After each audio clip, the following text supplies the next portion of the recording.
So for today, we're going to talk about how to deal with everyday stress. I'm not talking about, stressful situations. Those that are, the plano, you need prayer and fasting. But I'm talking about, embarrassing moments. I'm talking about, work, everyday work day stressors, life in general, so we're going to open up with embarrassing or funny moments. So, Kes, I'm pretty sure. I mean, you've now lived 26 years of your life. So I'm pretty sure you pretty much have a lot of stories to tell. But how do you deal with embarrassing moments? Or if you can tell us a story of an embarrassing moment and how you dealt with it. So I feel like I've dealt with a lot of embarrassing stories for a long time, or I've had a lot of embarrassing things happen to me. So I've never really thought about that question. Like, I've never thought of, like, is there a process to how I deal with it? But, we were talking about this earlier, and I let her know, like, there's never been a situation where I've, like, cried out of embarrassment. So, like, I feel like in general, my way of handling embarrassing stories has always been to make a joke out of it. Mm-hmm, mm-hmm. And so, I have had experiences like the common things of, like, you fall in public. We all had, I don't know, I shouldn't say we all had, maybe we haven't. Like, you called a teacher mom or something, or, you farted in class and you're like, it wasn't me. Like, who did that, So, like, I feel like those experiences growing up are definitely, like, they teach you, like, to deal with it. But I don't know why this story always, like, I feel like it's a core memory. It's a core embarrassing story.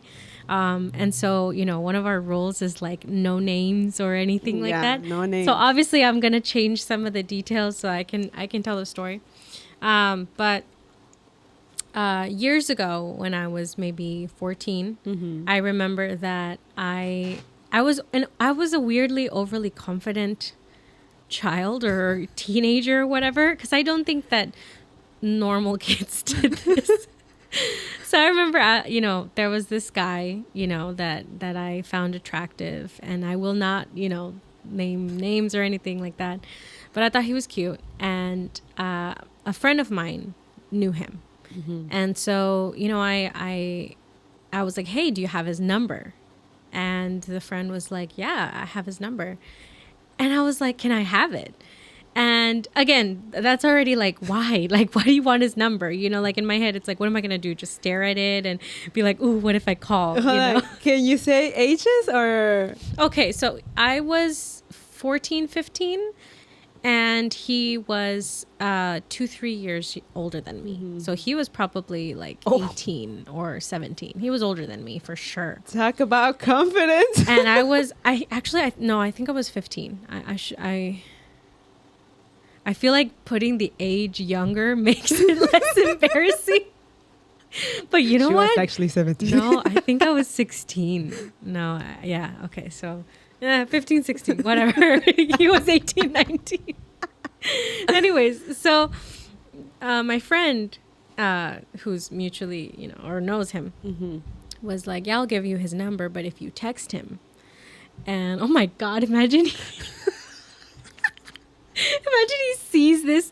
Anyways, but like, shout out to whoever you are. You know who you are, or maybe you won't if you finish the story. So I was just like, why am I gonna text him? Like, I don't even know him. And so my friend's like, then why do you want his number? Like, and I couldn't explain that, but I think, like, innocent or childish me was like, I just want to look at it. Like, I want to I want to be able to, like, star 67 call him and, like, just hear his hello and then hang up and be like, oh, I just heard his voice. I don't know. Like, it was ridiculous.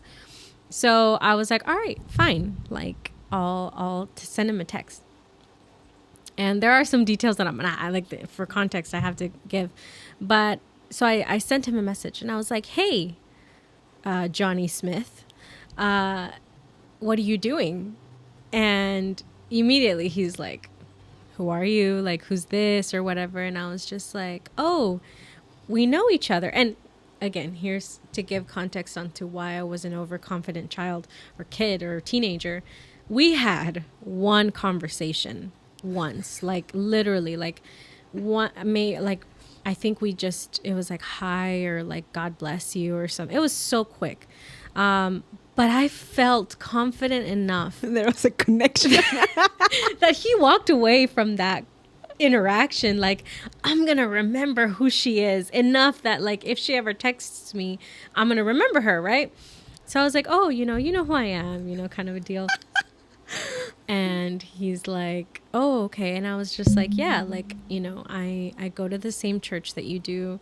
And, I think I said like, I'm on the praise team. I said something like that. And he was like, oh, okay, well, like describe yourself. Cause I don't know who, I mean, I know there are people on the praise team, but there's a lot of people on the praise team. Mm-hmm.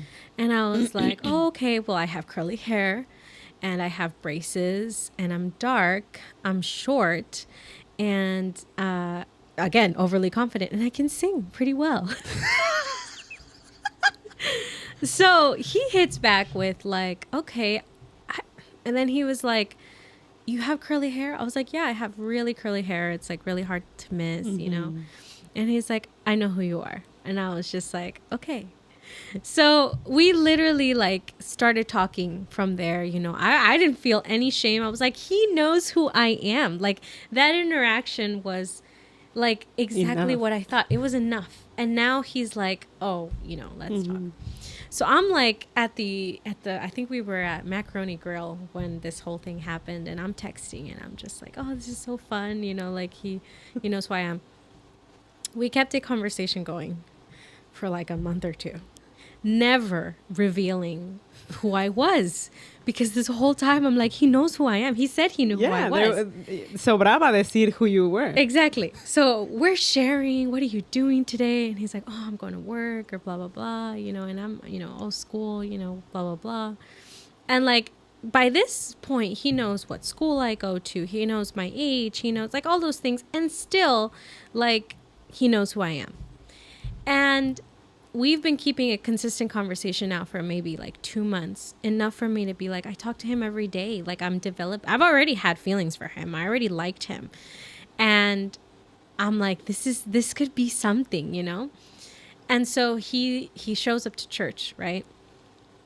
And I'm singing and I'm like there and I'm worshiping God, but like I'm like looking at him. And anyone, oh, for the record, if you've ever been in praise team and you ever had a crush on someone, oh my God, if that isn't like a thing to like hold the mic and just like you kind of like worship and you glance and then you like give a little look to your crush and just kind of like, I see you, like I know you see me and I see you worshiping, like I'm God's gift to humanity for you, because I'm like up here singing. So anyways, I'm making a lot of eye contact with him, because in my head it's like we're friends, like we're talking. And there was like flirtation. I mean, innocent flirtation, but just like, oh, like you looked really beautiful at church today, So I'm like, he's looking at me, and everything.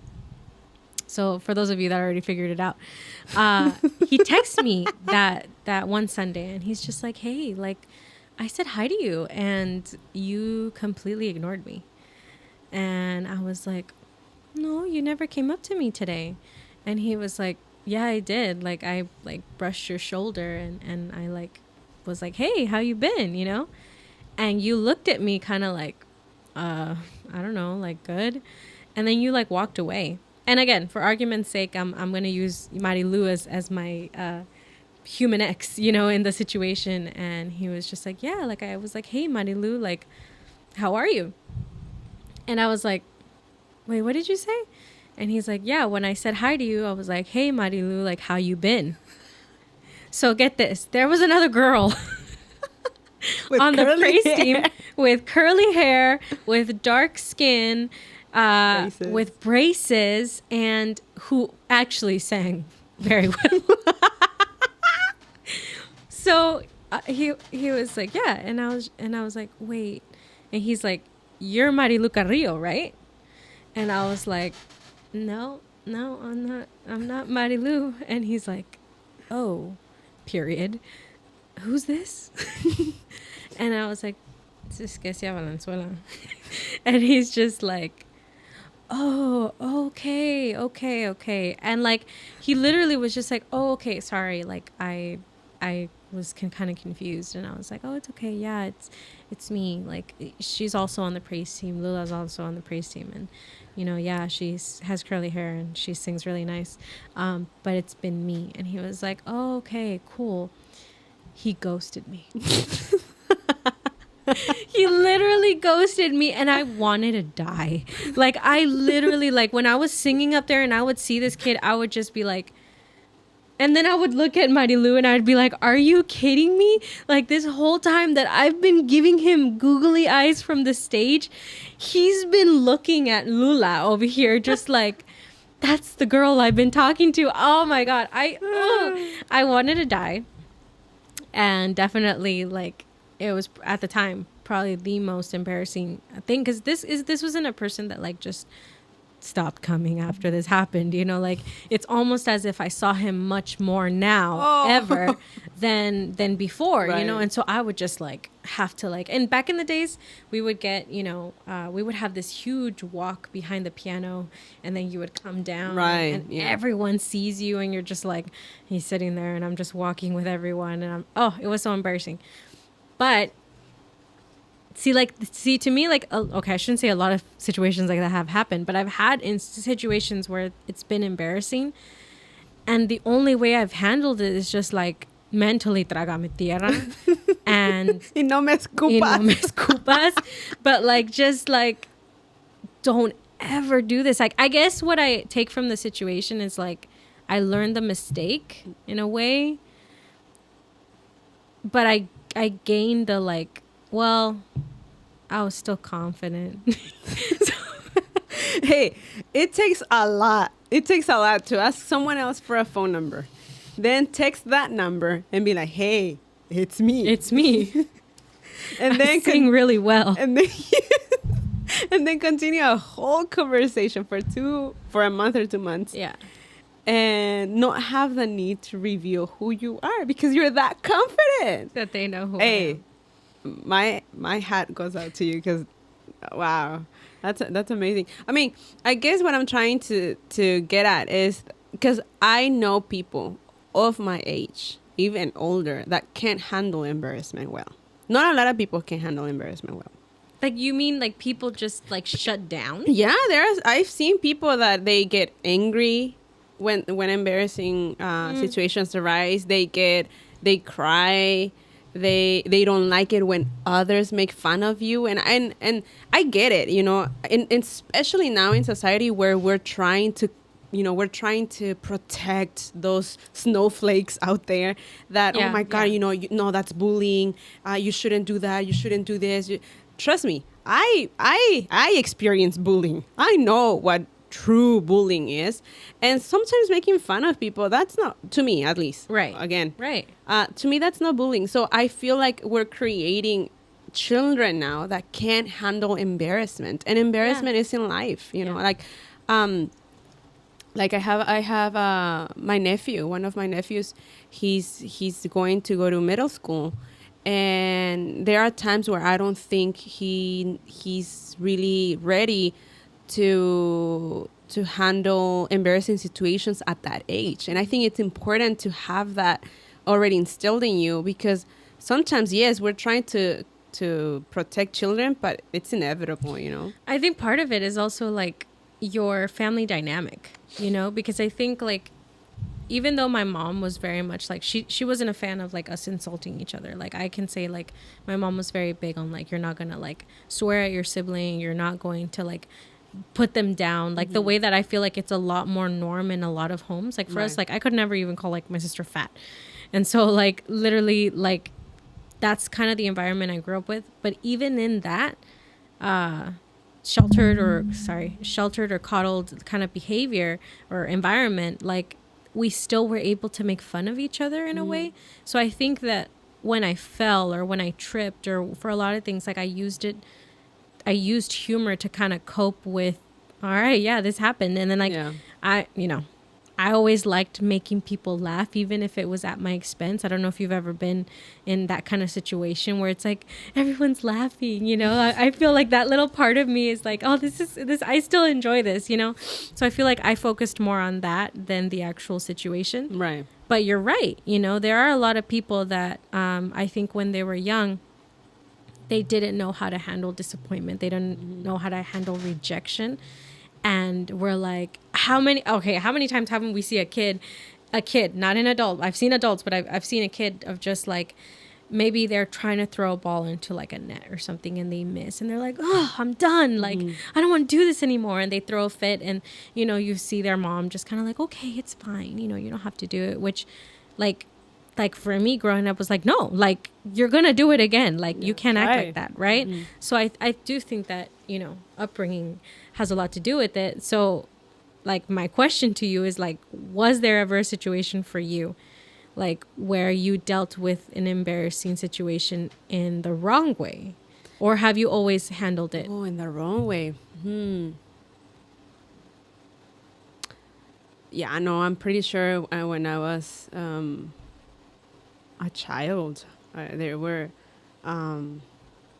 there was one time when I was a child, I was in fifth or sixth grade. I don't remember. You're still allowed. Well, yes and no. Yes, because yes, I'm a child, and no, because I've always been a clumsy child. So by that time, she still is. I still is. By that time, you would have thought, okay, she now knows how to brace herself for when the situations arise. So I do think that time that happened to me, I didn't quite, because I was very upset that one time. I was very upset. And so I think because of that, I couldn't laugh at myself like other times. Okay. Like other times. So that time I was fifth or sixth grade. I don't remember.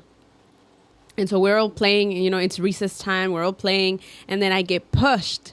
And so as I get pushed, there was a, here in the U.S., I'm not sure they have them, but in Mexico, they have reserved water tanks, or what are they called? Yeah. Son como, we call them a certain name, but it's basically an underneath the floor, there's a space for water, just to reserve water. Yeah. And it's clean water, but still, they tend to be very deep and they tend to be very dark because they, you know, están abajo del piso. And so there was an opening of about like this big, you know, and so I get pushed, and then it should always have a lid on. I mean, especially recess time. Right. But what are the odds that it didn't have a lid on? And so I get pushed. I fall into it. And so I'm now hanging from the sides. I'm just like this. My feet are, they're like dingling. And I'm like this. And everyone's like, oh my God, someone call the teacher. And then so they eventually they ended up calling the cleaning crew, I think, you know, the people the janitorial people. And so the lady comes, and she's like, Niña, ¿qué pasó? And I'm like, I can't even speak because I'm using all my power to hold on. Yeah, to not go, you know, into all the way down. And so they finally get me out. No, but check this out. I remember. Later on I found out, but Kelly was telling me that friends of her saw me when that happened. They rushed to talk to her. Imagine how long I lasted there, that they went to find Kelly. They told her, tu hermana está en la cisterna. Oh, cisterna, that's what they call it. Okay. Tu hermana está en la cisterna, se cayó en la cisterna. And so they come running. My sister still found a way to see me there. And she's like, yep, that's my sister. She was like, yeah, but she never... She never helped me. I think she stood back. I don't know. I have to double check my story with her. But you know, whatever. She knew that I was in there. Yeah, that I was stuck in there. So they get me out, and then you know, I'm bruised. I'm scratched. All my legs and my hands are like you know, yeah, they were bruised as well from all the, you know, all the holding on. Sorry, question. So did this person intentionally push you, or it was like I don't remember. I don't remember. I want to say that it just happened because you were playing close to it. yeah, we were. I mean, it was recess. Children run, you know, whatever. So it wasn't like a hate crime. Yeah, it wasn't a hate crime. Not at that point. So they get me out, and then they take me to my classroom. And in my classroom, at first I go in. No. They take me to the PE teacher's lounge or whatever room he had. Are you crying? No, I'm not crying. You're calm. I'm like in shock. At that point I'm in shock. I couldn't believe it. I couldn't quite understand what had just happened. Like, to me it was okay. So one moment I was standing, and then the next I'm like holding on for dear life to not go really deep. And then the next I'm already out and I'm sitting eating bread. I'm sitting there in the PE teacher's lounge or whatever his room was, and I'm eating bread. I'm eating a bolillo. And this whole time I'm eating a bolillo because this lady said, "No, un bolillo para el susto." And I'm just like, you know, I'm Hold there. on, I'm gonna use that in everyday life now. Like un bolillo para Yeah, un bolillo para el susto. And I'm eating my bolillo, and I still can't quite comprehend it, you know. And I'm eating my bolillo, and everything's hurting. You know, my arms are hurting, my legs are hurting, like everything. And the PE teacher's like, "Do you need anything? I don't know, should we take you to the infirmary?" And I would have thought that would be the first place to take me, pero I guess there weren't enough, like there was no bleeding. Oh, okay. So it was just real, like burns almost. And I don't know why they never took me maybe we didn't have one. Maybe we didn't have a nursing office or whatever. And so, yeah, I finished half of the bolillo. I go to my classroom. Well, they finally let me go to my classroom. I go to my classroom, and as I go in, everyone's quiet. Everyone's quiet. They're all looking at me like, you know, no one knew how to act. Yeah. No one knew how to like handle that, right? So and myself, I think had they laughed, I would have laughed, but because they were awkward, I was awkward. That made me even more awkward. So you were like, you know, self-conscious. Yeah, because at that time. Oh, so it was my 6th grade. Because at that time, I had already had school-wide incidents where everyone knew. You had a reputation. I had a reputation already. I had already built a strong reputation that, you know, things like that would happen to me. So, but every time it was just like, "Oh, it happened to you," or, you know, I would make light of it, and I would have fun with it because everyone would have fun with it. But that one time, I don't know what happened. I don't know why it was so different from the rest. They just, you know, my classmates couldn't handle it, or they didn't know how to, so they never laughed. And so I go into the room. They're all quiet, you know, and it was so funny because they were talking. You could hear, like, as I was walking, you could hear them. Yeah, exactly. And then I go in and quiet, dead silence.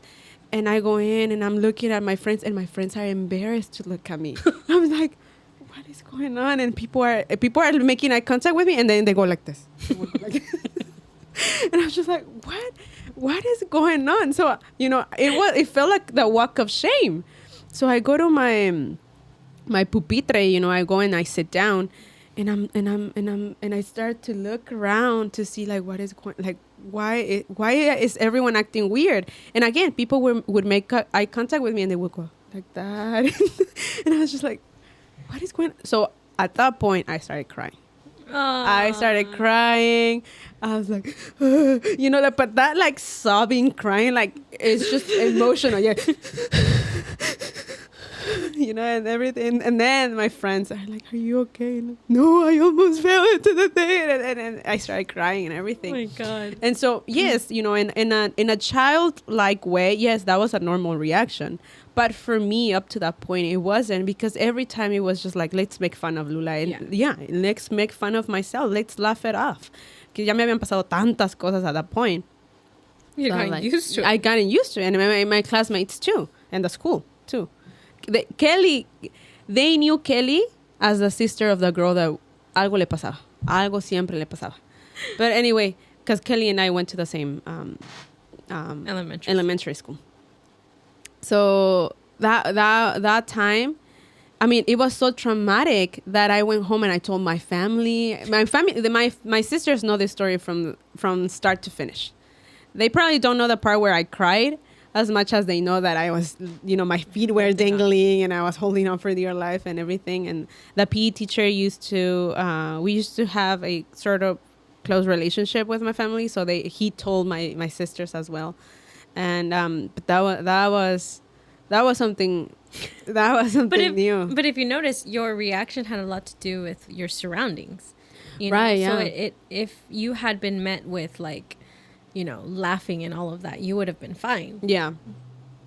But obviously that's really they caused you to react in a different way. Yeah. And so now as an adult, what's the most recent embarrassing thing that has happened to you? Like recent that you can share and you're not like, man. Well, the one at church with the mic. Oh, the mic. Oh, my God, guys. That was a good one. Okay, so for, what was it? Spanish service. For Spanish service, I got asked to open for the service. Sort of welcome people. Right. That's the best wording. To welcome people. And so prior to that, I'm nervous. I'm nervous because so I'm waiting there for my turn, and I'm realizing then, not before, not an hour before or 30 minutes before when we had our meeting, our pre-service meeting. No, I'm realizing then that, do I ask for a mic or is a different mic is going to be given to me? So I'm wondering that. And then right when I'm about to ask the brother that's in charge of the program, he leaves. And so I'm like, so I went to ask his wife, hey, when I go up, am I going to be given a mic, or should I ask for one? Or, what do I wait here? Do I go through the back? Like, can you help me a little bit? And she says, no clue. She's like, I'm sorry, mija, no idea. I'm like, okay, sister, thank you so much. And so I'm freaking out. I know it's my turn. You had done English that more. No, you couldn't make it. You couldn't make it. Couldn't make it. So okay, so it's my first time welcoming people. It wasn't my first time going up there, but it was my first time welcoming people on a Sunday service. And so I was very nervous. Finally, it gets to that break where I'm supposed to go up and, whatever. So I go up, and then I see no one handing me their mic. So I just reach out to nothing. I just reach out to the air. And then, yeah. and then a lovely sister said, she gives me her mic. And I turn to face the audience, our members. And I'm speaking with the mic all the way down here, right? Dios les bendiga. And then all I hear in the back is, you're muted, you're muted, you're muted. I'm like, what? So I'm like, what? And you're muted. I'm like, oh. But the mic's still here, right? And so people were thinking I was muted because you couldn't hear anything. Of course not. See, the mic was all the way over here, right? So finally, but at this point, I'm like, whatever. The show must go on. If they can hear me, fine. If they can, I can't help it. Yeah. I didn't think. Well, I actually looked at it. I looked at it to see if I could turn it on, because apparently I was off, and then I couldn't. I was like, I don't know how to turn this on or off or whatever. So I just kept talking, and I'm like, yes, bienvenido. And then again, we can hear you. And I'm like, and then so finally, I think the sound person notices that I have the mic very low, and he cranked it up all the way up. Or I don't know what he did. But I think he cranked it up a little bit more, and then I finally realized I need to raise it up more. So he cranks it up, I raise it more, and then it was just so loud. And then the first thing that came out of my mouth was, la tecnología. Guys, okay, it's the way she said this. Like, it's not even a big deal, but she literally was like, la tecnología. And it literally became like its own meme. Like, oh my gosh. There's a brother at church that every time he sees me, he says, hey, we're not using mics today. He'll make a joke out of it. So after that, the whole time I'm thinking, oh my God, trágame tierra, and I still had to speak. I couldn't even start. Yeah. So I still have to start now, finally, and then continue on. So I don't even remember what I said. I think I just said, hey, qué bueno que vinieron, sean bienvenidos. Welcome. Pretty much. And that day I even went, because I had asked the brother that's in charge of the programs, I had asked him, hey, brother, what do you usually do to welcome people? And he says, you usually get them to start thinking of the songs we're going to sing. So if you can say something, that sort of ushers them to receive the cantos. I'm like, oh, perfect, So I had a whole thing in my head. I had a whole thing of like, oh, I'm going to say, I don't even remember the cantos, but I'm sorry. I was going to say, I'm going to allude to this this canto, and I'm going to make an emphasis of this word on this canto. I had a whole your whole speech. script. Yeah. The mic situation happens out the window. I got so nervous. I don't even remember what I said. And then eventually, I'm Dios les bendiga. And then I leave, and all the brothers that, all the ushers are making fun of me at this point. I see people laughing in the back. I see people dying in the inside. I see people dying in the inside along with me. And I get out. I watched it through my computer.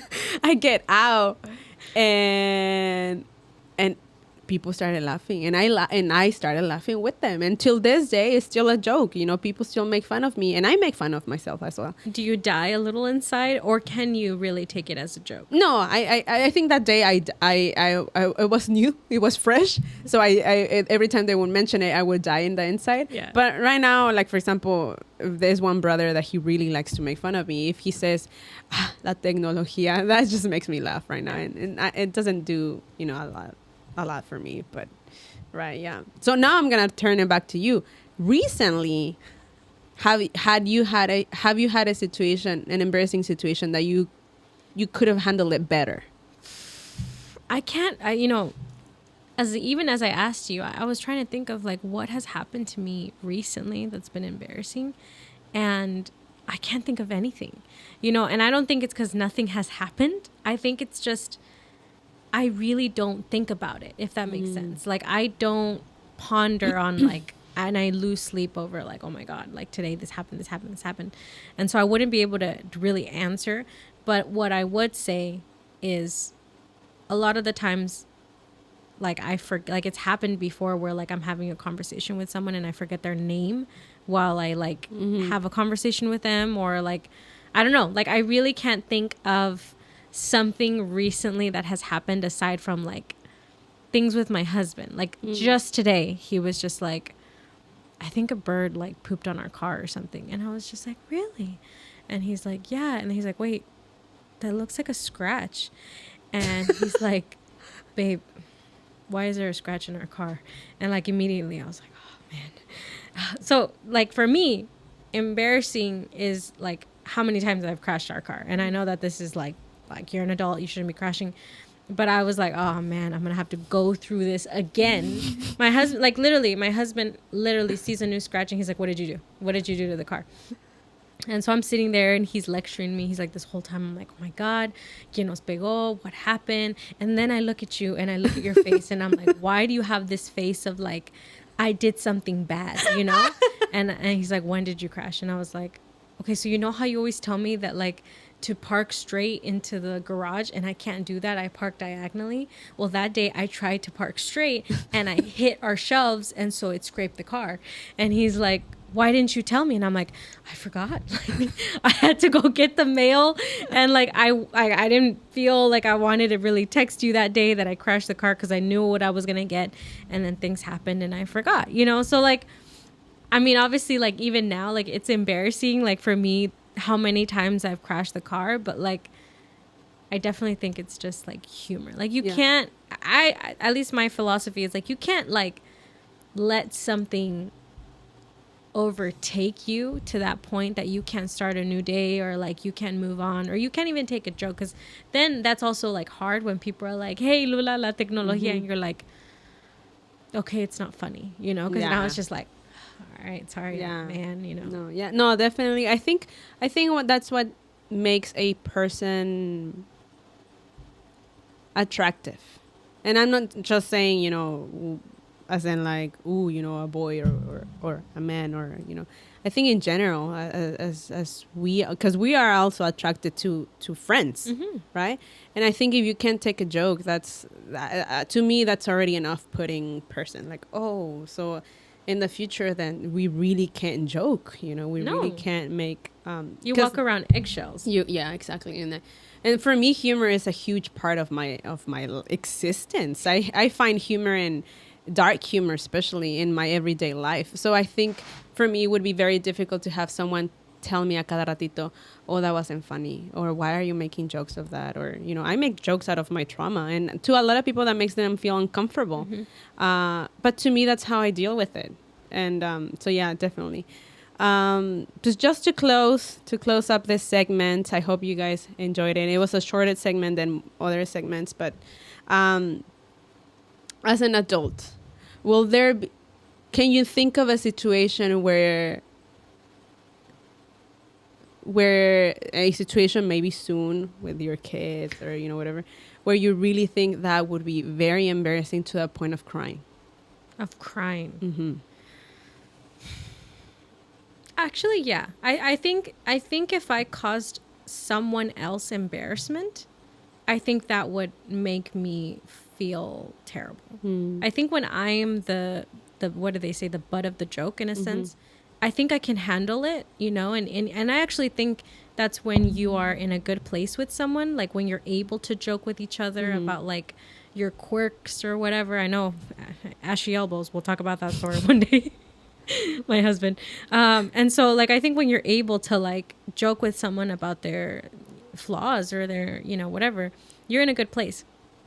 But I think that when, like, let's say I caused you embarrassment, let's say I said something, or I may have like, oh, Lula, tell them about this, and she's just like, no, that was just for your ears, and I saw how that made you feel. I think that's something I would I would harbor, or if it was my kids, like I made them feel, and I'm not talking about like just for tougher skin. I'm talking about specifically something that I know brought humiliation to them.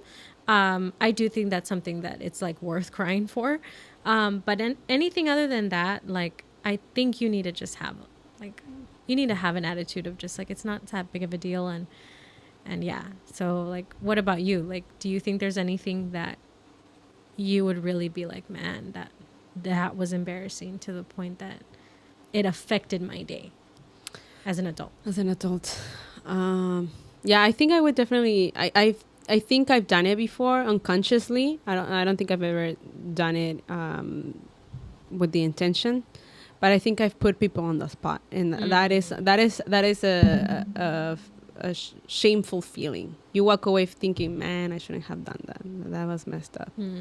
So yeah, definitely, I would say, yeah, definitely that. And to me,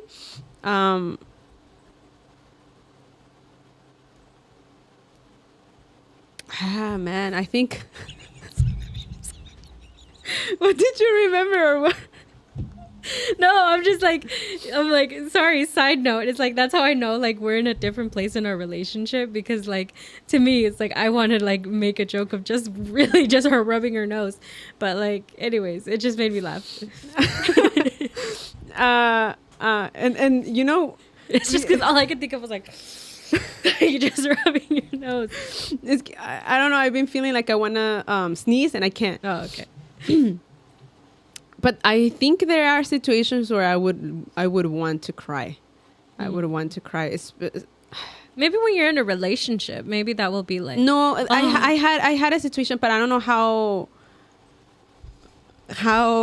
deep I can go. But I had a situation as a woman that happened to me in university where I really cried. I really cried after that. And I think that's a situation that if it were to happen to me again, yeah, that's one of those. I wouldn't go. After that incident, I never went back to that area of the library. Never. No, it is true. Honestly, like, So can we say we it? could agree. Can you- Yeah, if you're on your period or Yeah. something. So yeah, for the boys, if you want to stop here, that's fine. You can move on.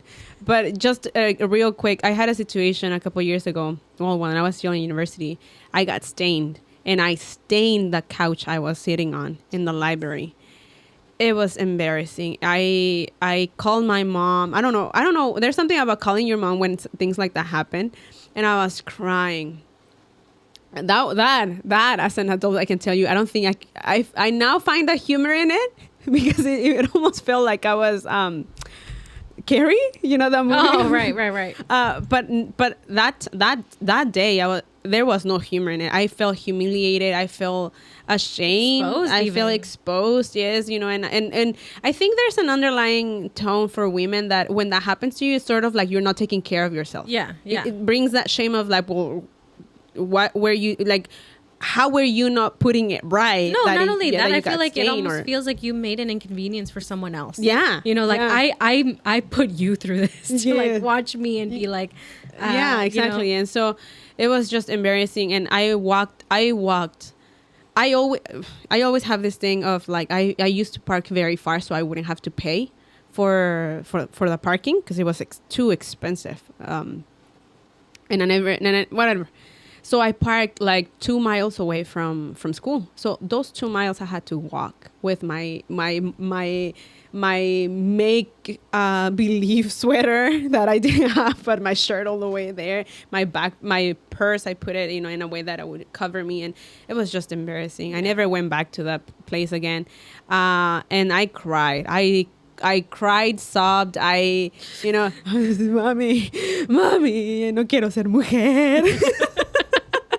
You know, and I was like, and my mom, being my mom, you know, my Practical. mom, very practical. You know, she never dealt with things like that, and so for her, it's like, pues vete a la casa. No, that, mom. Like, Obviously. what do you think I'm doing? And she's like, pues entonces, and she actually told me, entonces, ¿para qué me llamas? Like. I just wanted some appreciation. I just want to be appreciated, you know. And you guys know that meme? This lady in the car. I just want to be appreciated. She was screaming in lowercase, and so yeah. So things like that, I feel like if it were to happen to me again, oh, me muero. Trágame tierra y no me escupas. And if you do, in Timbuktu, please, because man.